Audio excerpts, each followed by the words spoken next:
நேத்து நைட்டு மணி ஒரு 11:30 இருக்கும். பைக்ல வந்துட்டு இருந்தப்போ திடீர்னு ஒரு பெரியவர் வண்டியை மறிச்சு என்ன இந்த பஸ் ஸ்டாண்ட் பக்கம் இறக்கி விட்டுற முடியுமான்னு கேட்டாரு.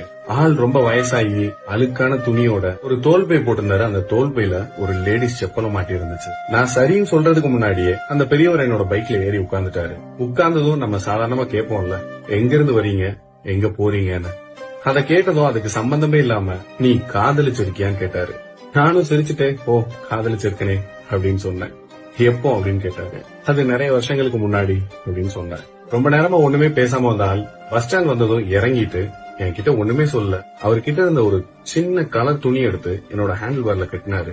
கட்டிட்டு அந்த பெரியவரு உன்னோட காதலி உன்னோட கூட இருக்கா அப்படின்னு கேட்டாரு. நான் சிரிச்சுட்டே இல்ல, அந்த பொண்ணுக்கு வேற கல்யாணம் ஆயிடுச்சு அப்படின்னு சொன்னேன். அதுக்கு அந்த ஆள், நீ காதலிச்ச அந்த பொண்ணை பத்தி கேட்கல, நீ காதலிச்ச காதல் உன் கூட இருக்கான்னு கேட்டு திரும்பி பார்க்காம ஒரு நடந்து போயிட்டாரு. அந்த வார்த்தை பல அர்த்தத்தை கொடுத்துச்சு. நாம எல்லாருமே லவ் பண்ணிருக்கோம்.